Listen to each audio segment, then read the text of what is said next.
ना जुल्म करना चाहिए ना जुल्म सहना चाहिए। कि आपके ऊपर अगर जुल्म हो रहा है तो आप उसका मुकाबला डंडे या पत्थर या बंदूक से करें। उसका मुकाबला जो हमारी जमहूरियत हमारे हिंदुस्तान की है, जो हमें ताकत हमारे इस हिंदुस्तान के संविधान ने दी है, उसके तहत हम अपने हक को आवाज को उठा सकते हैं। और ये हकीकत है कि इतनी परेशानी, इतनी ज्यादती, इतना जुल्म होने के बावजूद अल्लाह ने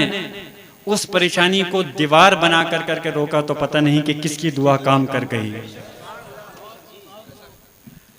इसमें कोई दो राय नहीं कि मैं इस मुल्क की सबसे बड़ी पंचायत के अंदर आपकी कीमती वोट से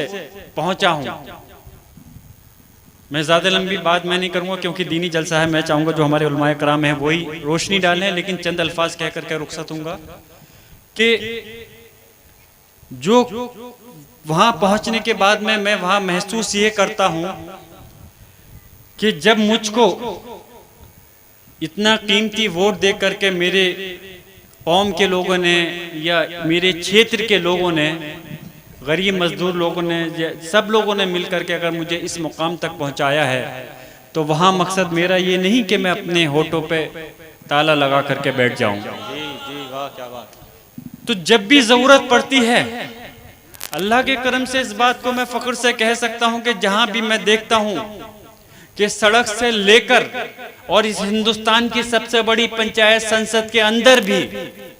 कि अगर जरूरत पड़ी है कि मुझे अपनी कौम, अपने मजहब या गरीब मजदूर,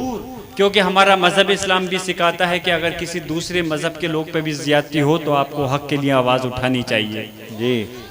तो जब भी जरूरत होती है तो ये आपका छोटा भाई या आपका भतीजा, मेरे बड़े भी होंगे यहाँ पे सरप्रस्त, तो हमेशा मैंने कोशिश की है कि मैं आपकी आवाज को मजबूती के साथ अपने दादा मोहतरम बख्श साहब की तरह मजबूती से उठा सकूं। और उसी का खामियाजा मुझे भुगतना पड़ा। कहने में मुझे इस बात कोई परहेज भी नहीं है, लेकिन मैंने कहा है इस बात को कि देखिए, इज्जत और जिल्लत, जैसे हम लोग कह देते हैं ना कि इज्जत और जिल्लत अल्लाह के इख्तियार में है, जिंदगी और मौत अल्लाह के इख्तियार में है। ये तो है ही अल्लाह के इख्तियार में। इस दुनिया का हर निजाम, यहां तक कि एक पत्ता भी अगर है, जब तक नहीं हिल सकता जब तक अल्लाह का हुक्म नहीं हो। बेशक बेशक। तो इसलिए हम अल्लाह को मानने वाले, उस पर यकीन करने वाले, और ये हमारा ईमान है कि अगर अल्लाह हमसे राजी है और हम हक और सच के रास्ते पर हैं, मजबूती से सही बात की क़यादत कर रहे हैं,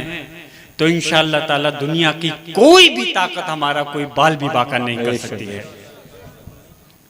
लेकिन वक्त के हिसाब से हमें चलना है। मैं आपसे यही कहूंगा कि आपको सब्र और जब से आप लोग बहुत काम ले रहे हैं, मुझे खुशी है इस चीज की। हमारे आका सल्लल्लाहु अलैहि वसल्लम की अगर हम सीरत को पढ़ें तो हम देख सकते हैं कि हर हालात के अंदर कब क्या फैसला लेना है, कब किस तरह से हमें दूरअंदेशी को समझते हुए कब क्या काम करना है, उस चीज को इस हिसाब से ही हमें चलना पड़ता है। तो आप सब्र से काम ले रहे हैं, इसके अंदर कोई बुज़दिली नहीं है, ये वक्त का तकाजा है। लेकिन हाँ, मैं ये भी कहता हूं कि जुल्म सहना, जुल्म करना और जुल्म सहना कोई ज्यादा बड़ा फर्क उसके अंदर नहीं है। ना जुल्म करना चाहिए ना जुल्म सहना चाहिए। जुल्म सहने से मुराद, मेरा मकसद ये नहीं है कि आपके ऊपर अगर जुल्म हो रहा है तो आप उसका मुकाबला डंडे या पत्थर या बंदूक से करें। उसका मुकाबला जो हमारी जमहूरियत हमारे हिंदुस्तान की है, जो हमें ताकत हमारे इस हिंदुस्तान के संविधान ने दी है, उसके तहत हम अपने हक को, आवाज को उठा सकते हैं कि जिससे कि कानून भी नहीं टूटे और जो हमारा मजहब इस्लाम हमें पैगाम देता है उससे भी हम नहीं भटके। तो जब जरूरत हो, अब जैसे ये जलसा है हमेशा से होता है, इसके अंदर कोई बुराई नहीं है, लेकिन पता नहीं हर बार मैं देखता हूं कि हर साल कोई ना कोई रुकावट इसके अंदर पेश की जाती है। देखिए, मैं फिर से इस बात को कहता हूँ कि यहाँ सिर्फ सब मुखलिस मुसलमान यहाँ मौजूद हैं, कोई दूसरे मजहब का आदमी नहीं है, लेकिन फिर भी हमारा मजहब इस्लाम ये पैगाम देता है। बाकी तो रोशनी हमारे उलमा इकराम डालेंगे, मैं तो एक मामूली सी जो मुझे नॉलेज है मैं उसके हवाले से कह रहा हूँ कि हम अपने दीन की कदर करें, इज्जत करें, उसको मानें, उसके बारे में, उसकी खूबी के उसके बारे में दूसरों को बताएं। लेकिन हमारा मजहब इस्लाम कभी ये इजाज़त नहीं देता कि हम किसी दूसरे के मजहब को गलत कहें या किसी दूसरे मजहब को हम किसी धार्मिक काम करने से रोकें। लेकिन चंद रुकावटें यहाँ पैदा होती हैं। तो अल्लाह का करम है, दादाजी भी इस मसले में हमेशा से बढ़ चढ़ कर का हिस्सा लेते थे और यहाँ के लोग इस चीज़ के गवाह हैं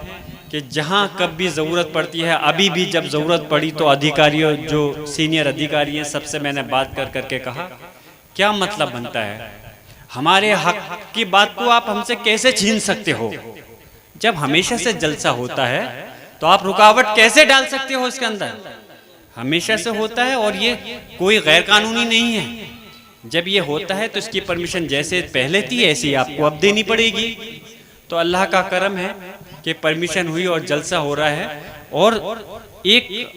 जो उसकी हद है, जो उसकी पाबंदियां हैं, सब उसके कुछ चीज़ को ही लेकर के हो रहा है। बस मैं अपनी बात मुख्तसर करते हुए कि यही दरख्वास्त करूंगा कि जिस तरह से आप मुझको अपनी दुआओं में शामिल करते हैं, मेरे जो उलमाए कराम है या मेरे यहाँ मेरे बुजुर्ग नौजवान साथी या मेरी यहाँ माँ बहनें हैं, उसी तरह से मुझको अपनी दुआओं में शामिल हमेशा रखिएगा। इंशाअल्लाह ताला ये ज़ियाउर रहमान बर्क जो आपके सामने अपनी बात को रख रहा हूँ और आपकी क़यादत पार्लियामेंट के अंदर कर रहा हूँ, मेरी पूरी कोशिश रहेगी कि कभी ना तो आपका सर शर्म से झुके और ना ही कभी आपके हक को छीनने की अगर कोशिश हो तो कभी मेरे जुबान पे ताला लगे, ऐसा इंशाअल्लाह कभी नहीं होगा। जहाँ तक इज्जत की बात है तो मैंने अपने घर से, अपने दादा मोहतरम से, अपने घर से, वालिद से सबसे ये सीखा है कि हमारे अपने उलमा इकराम या हमसे जो भी बड़े हैं उनका एहतराम करना हमारी जिम्मेदारी, और उलमा इकराम की इज्जत करना तो पहले हमारी जिम्मेदारी बनती है। और ये चीज़ नहीं कि मैंने जब अपने दादाजी को देखा कि कोई आलिम जब घर पर आते थे तो वो ये नहीं, और क्योंकि आप लोग ये अच्छी तरह जानते हैं कि आज जैसे कि मैं आपके सामने खड़ा हूँ, जमहूरियत ने एक मुझे हक दिया, एक अधिकार दिया कि इस उम्र के अंदर मैं इलेक्शन लड़ सकता हूँ। मैं इलेक्शन लड़ा तो एक कम उम्र में मैं विधायक भी बना और अल्लाह के करम से, अल्लाह के हुक्म से मैं सांसद भी बना। तो इसी वजह से उसी तरह से हमारे उलमाए कराम की हमें ये नहीं देखा जाता कि उनकी क्या उम्र है, हमें ये देखना होता है कि वो हमारे काबिल एहतराम हैं और उम्र उनकी कुछ भी हो। तो दादाजी उम्र में मेरे ख्याल से जितने आलिम थे उम्र में सब लोगों से बड़े थे, लेकिन अगर कोई, मैंने देखा 30 साल के भी अगर कोई हमारे उलमाए कराम आलिम अगर आए तो दादाजी ने अल्लाह के करम से खड़े होकर के उनका इस्तकबाल किया। तो इसी चीज़ को अंजाम देते हुए, आगे बढ़ाते हुए मेरी कोशिश ये रहती है कि मैं हमेशा अपने उलमाए कराम की हमेशा इज्जत करता रहूं और कभी कोई भी मौका आए तो उनकी कोई भी मेरे लायक खिदमत हो तो उसको अंजाम देता रहूं। बस मैं यहीं अपनी बात ख़त्म कर रहा हूं और यकीनन मुझे उम्मीद है कि आप सब लोग जिस तरह से जज्बा आपके अंदर दीन का है उस चीज़ को कायम रखेंगे, और जो हमारे आका हज़रत मोहम्मद मुस्तफ़ा सल्लल्लाहु अलैहि वसल्लम ने इरशाद फरमाया, जो हुक्म दिया है जिस तरह से ज़िंदगी जीने का, उस पर अमल करते हुए अपनी दुनियावी ज़िंदगी भी जिएंगे, जिससे कि आपकी दुनिया भी अच्छी हो सके और आपकी आखिरत भी अच्छी हो सके। बस मैं